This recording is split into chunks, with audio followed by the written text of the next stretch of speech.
আসসালামু আলাইকুম। গল্পের নাম যজ্ঞী দাসের মামা, সুকুমার রায়। তার আসল নামটি যজ্ঞ দাস। সে প্রথম যেদিন আমাদের ক্লাসে এলো, পণ্ডিত মশাই তার নাম শুনেই ভ্রুকুটি করে বললেন, যজ্ঞের আবার দাস কি? যজ্ঞেশ্বর বললে তবু না হয় বুঝি। ছেলেটি বলল, আজ্ঞে, আমি তো আর নাম রাখিনি, নাম রেখেছে খুড়ো মশাই। এই শুনে আমি একটু ফিক করে হেসে ফেলেছিলাম। তাই পণ্ডিত মশাই আমার দিকে তাকিয়ে বললেন, বানান কর যজ্ঞ দাস। আমি থতমত খেয়ে বললাম, বর্গীয় জ। পণ্ডিত মশাই বললেন, দাঁড়িয়ে থাক। তারপর একটি ছেলে ঠিক বানান করলে পর তিনি আরেকজনকে বললেন, সমাস কর। সে বেচারা ভয় পেয়ে বলল, যজ্ঞ ছিল দাস, হলো যজ্ঞ দাস। অর্থাৎ পণ্ডিত মশাই বললেন, থাক থাক, বলতে হবে না। দুদিন না যেতেই বোঝা গেল যে যজ্ঞী দাসের আর কোনো বিদ্যে থাকুক বা নাই থাকুক, আজগুবি গল্প বলবার ক্ষমতা তার অসাধারণ। একদিন সে স্কুলে দেরি করে এসেছিল। কারণ জিজ্ঞেস করাতে সে বলল, রাস্তায় আসতে 25টা কুকুর হা হা করে আমায় তেড়ে এসেছিল। ছুটতে ছুটতে হাঁপাতে হাঁপাতে সেই কুণ্ডুদের বাড়ি পর্যন্ত চলে গিয়েছিলাম। 25টা দূরের কথা, 10টা কুকুরও আমরা একসঙ্গে চোখে দেখিনি। কাজেই কথাটা মাস্টার মশাইও বিশ্বাস করেননি। তিনি জিজ্ঞেস করলেন, এত মিছে কথা বলতে শিখলে কার কাছে? যজ্ঞীদাস বলল, আগে মামার কাছে।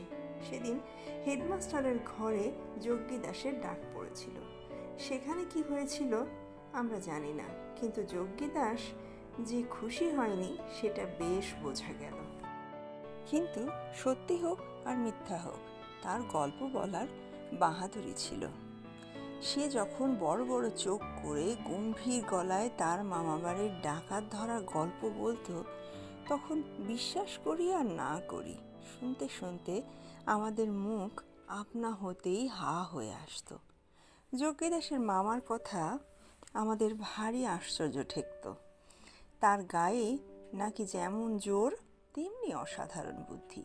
তিনি যখন রাম ভোজন বলে চাকরকে ডাক দিতেন, তখন ঘর বাড়ি সব থরথর করে কেঁপে উঠত। কুস্তি বলো, লাঠি বলো, ক্রিকেট বলো, সবটাতেই তার সমান দখল। প্রথমটা আমরা বিশ্বাস করিনি, কিন্তু একদিন সে তার মামার ফটো এনে দেখালো। দেখলাম পালোয়ানের মতো চেহারা বটে। একবার ছুটি হতো আর যজ্ঞী দাস তার মামার বাড়ি যেত, আর এসে সেসব গল্প বলতে থাকতো, যা কাগজে ছাপাবার মতো। একদিন স্টেশনে আমার সঙ্গে যজ্ঞী দাসের দেখা। একটা গাড়ির মধ্যে মাথায় পাগড়ি বাঁধা চমৎকার জাদরেল চেহারার একটি লোক, দেশি ভদ্রলোক বসে। আমি স্কুলে ফিরতে ফিরতে যজ্ঞী দাসকে জিজ্ঞাসা করলাম, ওই পাগড়ি বাঁধা লোকটাকে দেখেছিলি? যজ্ঞী দাস বলল, ওই তো আমার মামা। আমি বললাম, ফটোতে তো কালো দেখেছিলাম। যজ্ঞী দাস বলল, এবার সিমলা গিয়ে ফর্সা হয়ে এসেছে। আমি স্কুলে গিয়ে গল্প করলাম, আজ যজ্ঞী দাসের মামাকে দেখে এলুম। যজ্ঞী দাসও খুব বুক ফুলিয়ে মুখখানা গম্ভীর করে বলল, তোমরা তো ভাই আমার কথা বিশ্বাসই করো না। আচ্ছা, না হয় মাঝে মাঝে দুটো একটা গল্প বলে থাকি, তা বলে কি সবই আমার গপ্প? আমার জলজ্যান্ত মামাকে শুদ্ধ তোমরা উড়িয়ে দিতে চাও। এই কথায় অনেকেই মনে মনে লজ্জা পেয়ে ব্যস্ত হয়ে বারবার বলতে লাগলো, আমরা কিন্তু গোড়া থেকে বিশ্বাস করেছিলাম। তারপর থেকে মামার প্রতিপত্তি ভয়ানক বেড়ে গেল। রোজই সব ব্যস্ত হয়ে থাকতাম মামার খবর শুনবার জন্য। কোনোদিন শুনতাম মামা গেছেন হাতি, গন্ডার, বাঘ মারতে। কোনোদিন শুনতাম একাই তিনি 5টি কাবুলিকে ঠেঙিয়ে ঠিক করেছেন। এরকম প্রায়ই হতো।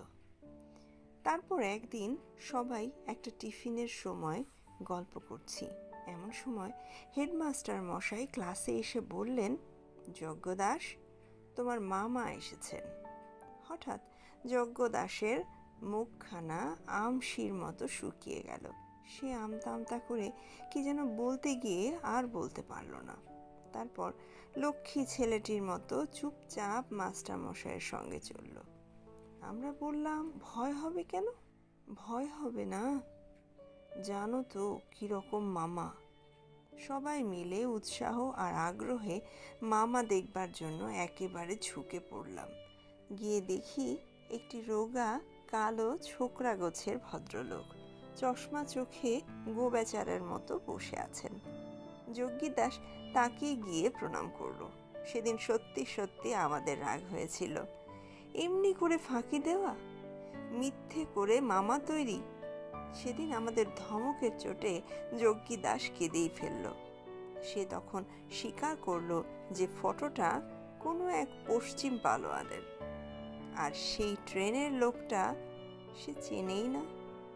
তারপর কোনো আজগুবি জিনিসের কথা বলতে হলেই আমরা বলতাম, যজ্ঞী দাসের মামার মতো। গল্পটি এখানেই শেষ হলো। নিয়ে আসবো নতুন আরেকটি গল্প। ততক্ষণ সাথেই থাকুন। ধন্যবাদ।